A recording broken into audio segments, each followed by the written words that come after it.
Like if you have a lot of successful friends that are running way bigger businesses than we are, and I'm sure you're very close with them and have great conversations, if they don't hand you equity and they're like public companies, does that mean they're not appreciating you? No, of course not. Like that, there's more to relationships than giving someone equity in a company that was already established. Like that's just not fair to downplay what the work that me and Nick put in and what we've accomplished, and where we're at. Like we can give credit where credit's due to people that have helped us, but that doesn't mean that we have to like give 1% to every single person that's And I don't, I had. don't want percent. I don't even know what you're like actually grossing. I don't care about that. It's more of an acknowledgement on a personal level that you've left on the Yeah, table, but how can we conveniently acknowledge for yourself, so you're saying obviously.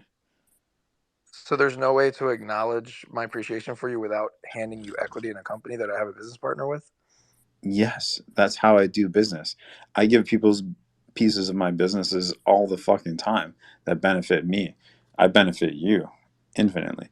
And the fact that Well, I you don't guess think about it in a way that you want to hide behind a business partner, and you don't want to like be forthcoming with me. I'm more interested in the conversations I have with other people. that's fine. I mean, if all you care about is equity, then I'm sorry that it came to that. But I didn't know that that's all that this was about. Like, I thought you actually just enjoyed playing on the show. Enjoyed playing in the games. Yeah, yeah, Enjoyed being you can't push it into that corner where it's like I'm the wrong person for like trying to be acknowledged for what I participate in, and say like I'm trying to be I acknowledge you friend. every No, single I'm time I trying to be talk about friendly you. and I'm trying to participate and like, I didn't know you didn't want to be like have fun with us. Like you can't be ignorant to that it's a business. I mean, Garrett was playing on my show since day one. He was bringing 10 to 15,000 people every single time he played. Not once did he ever say, "Hey, man, like I don't really want to play anymore unless you guys do something for me." Not Give once. them a piece. What are you Like I get doing? the Like okay, try to but do grow you a not business see the where you don't disconnect there? like Like alienate the people that have grown your business. Like why? I don't get He why that's so he. hard for you. Why would we give? Why would we just give someone equity? Like that's just not how business works. Yeah, That's it not how it actually works. is. That's what's so hard for you. Like that's what you don't actually understand because you haven't been through it as much as I have. That is actually how it works. You don't incentivize people to go outside of your business that are meaningful and important. I mean, we're producing a show 30 hours a week, putting in like hundreds of hours a month. We're not here to like hand out equity. That's just something that we decided when we started this thing that, we were the two of us were going to put in all of the work and run the company. Like that's just and not take outside investments. That's just what that's just how we ran our company. We didn't like raise funding or anything like that. Like that's just we're running a small business ourselves, and I mean, I'm sorry that you feel that way. I didn't know from the beginning that that's all that mattered to you. Like I honestly did not know that it was that. Like I didn't know your feelings were this strong until all the stuff you said tonight.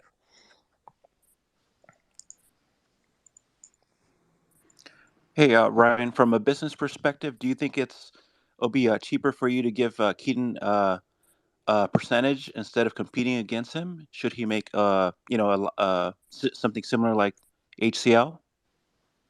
I mean, look, I don't really want. I mean, I invite if anybody wants to try to put something together and compete. I invite them to. I think that there's plenty of room in poker for streams. There's probably 15 streams out there right now all over the place that are trying to do something similar. I think there's plenty of room around poker for people to be successful, and I don't think that doing that is going to like hamper us. I think that we can be successful on our own regardless. And I also think that running a show is much harder than most people realize until they get into it, and it's less profitable than people realize. So you have to be able to to hire the right staff, to put in the man hours, to have no life outside of that, to you know all of that. And I think that that's one of the reasons that we've been able to be successful is that, like, yeah, we just have all of those ingredients to be able to do it, and most importantly, we're doing it because we're passionate about it. So, I mean, look, if someone wants to try it, like, kudos or more power to them. Like, I'm okay with that. There you go. I'm definitely not playing the $1 million game, and I'm not playing Hustler ever again. So I think everyone understands where they're at in this space.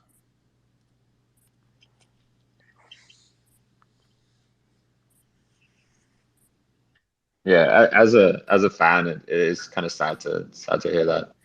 Is Yeah, I do you mean, feel like, Alan, it might be more of a case of, obviously the business things you disagree on, but not publicly getting any recognition in like that 15-minute documentary. Is there like an emotional part of there where you feel like maybe betrayed or unappreciated or something? I mean, who do you even talk about? You talk about Airball and his controversy. Like, I guess Feldman and Vertucci feel a lot of value in that. They think there's like, clicks involved, and maybe they're right. I don't know. It's not something that I really go for, but I mean, we made Alan the like the feature person in the documentary.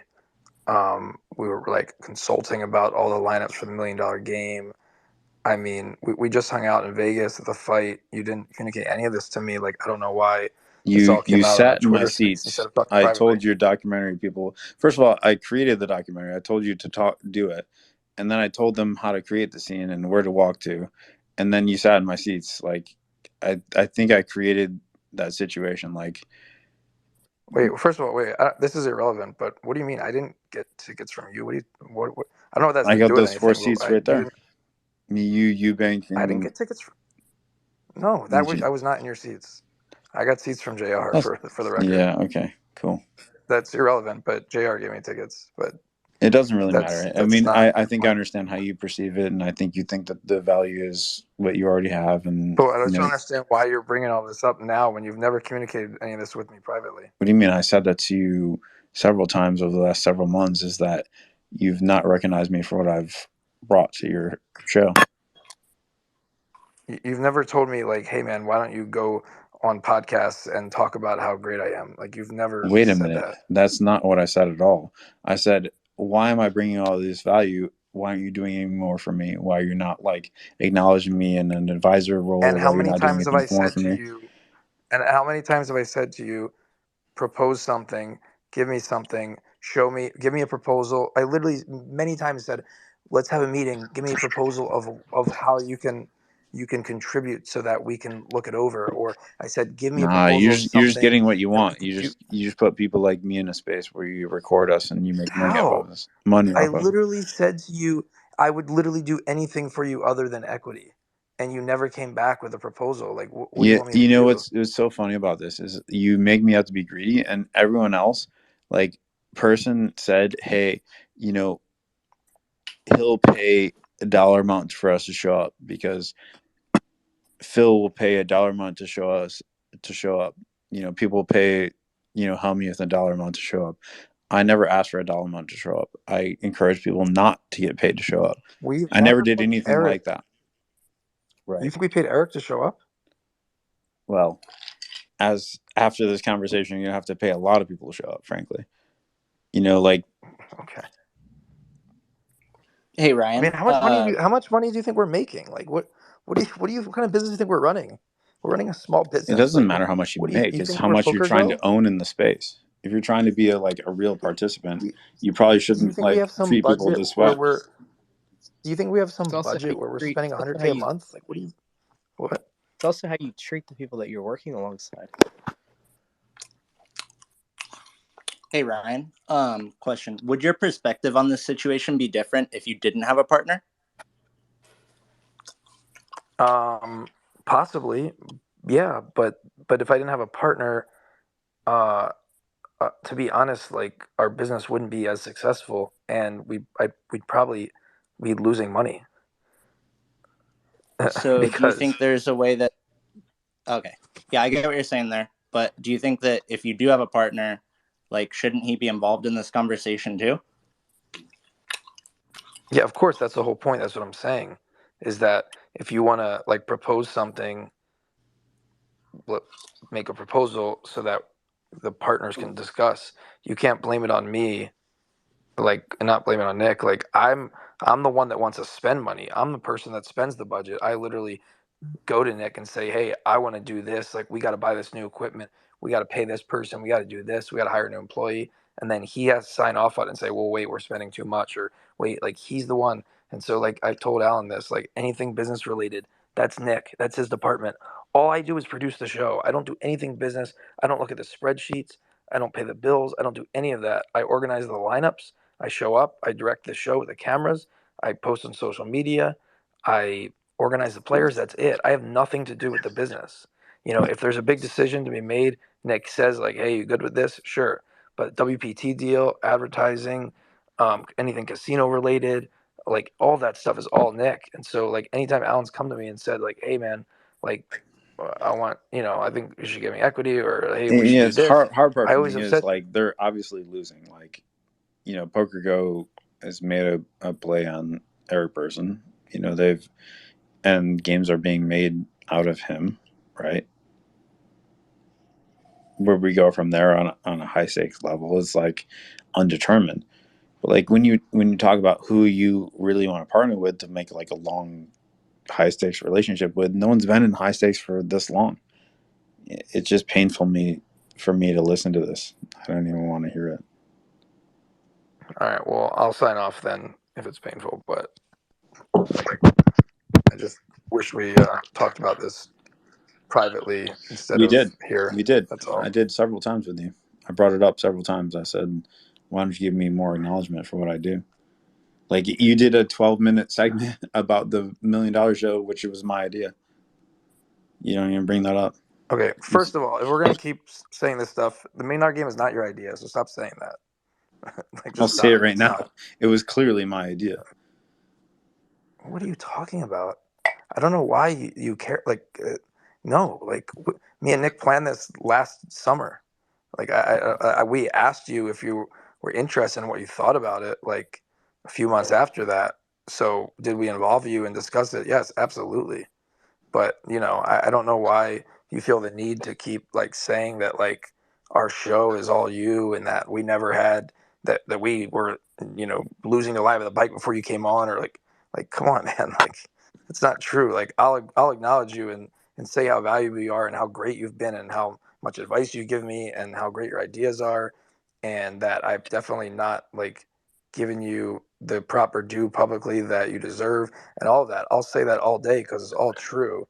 But let's like not exaggerate and say the things that aren't true. Like that's just not fair. Right. That's all true. But I just think Keating with like, do you think that recreational players only want to play with Alan, or do you think that there's like other people that can be a good staple for the show that just draw in infinite players? Yeah. Is this a question for me or what? Yeah, I was just yeah. Say that again? Sorry. My question was, do you think there are other players like Alan that the recreational players really enjoy playing with that also create this big draw of an audience? I think that Alan's probably the number one player out there right now, at least in terms of people that I know. In terms of people who players want to play with in the biggest games, and also people want to watch play. So I So, think the so then my combination. follow-up question for you Yeah, is how do we create more other people like Alan? Because right now it seems like Alan's the only person. Like I haven't watched too much poker in the past year, yeah, but if I ever see on YouTube like, oh, Alan's playing, I automatically tune in. Like yeah. Well, I don't think he you can was really. I don't think you can create those people. Like Alan created himself. He developed that character, that style of play, that those relationships with players well before he started playing on our show. It just wasn't, people didn't really see it publicly until he started playing on Hustler and Poker Go. But he was running his own games, and he had relationships and people that knew, that played with him in Vegas in private games. So he did that himself, and you can't really create that. It's hard. He's unique. He's a unicorn. It's hard to find someone who has like the personality he has, who has the networking skills he has, who has the ability to just gamble and not afraid to lose big sums of money that he has, but is also like a capable enough player who can win and crush if the lineup is right and he feels like playing his best and all that. So I think it's hard to find someone who has a combination of all those things. So it's either someone like that will come about one day or they won't. It's not like we can create that. Yeah, and I think that's the main reason Alan's upset is because that can't be created. Like we can try to cultivate an environment that encourages action and encourages fun players, but finding Alan is impossible. Yeah, and I acknowledge that. I just the whole point of where disconnect was is that we just feel that a poker player, a character, a star, or even someone that's contributing business stuff like he is behind the scenes, isn't necessarily doesn't necessarily mean that they have to get awarded equity in a company that's been established and has partners and has been going for 2 years. So it's just we can agree to disagree on that. Maybe there are a lot of companies that do that.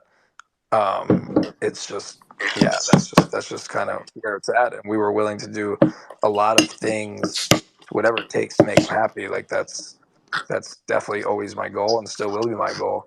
Um, that's just where the disconnect was, though. You think you have lineups that can make him happy without That him can make bringing Alan people? happy. What's that? Yeah. Do you think you have Yeah, of lineups course. that could make Alan happy without him bringing people? Well, yeah, of course. I mean, regardless of if he plays or not, we have these $1 million games that are, in my opinion, like really good lineups. And I think that if we work this out somehow, that I think hopefully he'd be happy to play. They're mostly his people that he plays with, either on the show or privately. Just he knows everybody that's in the game, so I think he'd be happy to play if I showed him the lineups. But those people are going to play regardless if he's there or not. But obviously, I hope he's there because he changes everything and he makes the game way more fun. And I think the players want him to be there. Well, we'll see if those people will play regardless.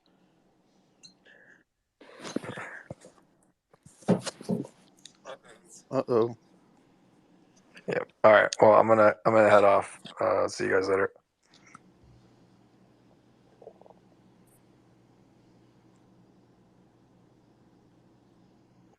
Ryan, before you go, off-topic question: do you think Yeah. any young up-and-comers have a chance, like making it in the space or on the streams specifically? Because I know that's your specialty.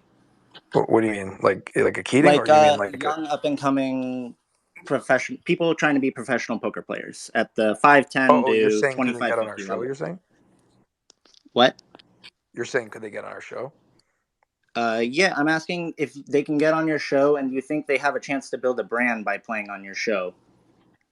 And Yeah, I like, do you mean, look think at that there's room for kids to get in and of play? course, of course. If they get it, they have to get it. Like, it takes someone special to like get it and understand what is wanted and what it takes to be entertaining, what it takes to be liked by other players, what it takes to like how you behave, how you play, while still being able to win the games. Like that, you just either get it or you don't. You know, I I think Airball is an example. Like, there's some things about him that people don't like, but there are a lot of things that he does really right. He doesn't think about like EV and tanking and taking every edge and all that. Like he puts the straddle on, he buys in deep, he punts, he plays trash hands. Like he does all the right things and tries to be entertaining. And he's 26, and so I think that if he can do it, then there's other people that can do it too. Um, but they have to have money, they have to get it, and yeah, I just think there's people out there that can. It's just like are they going to be able to understand how to do that?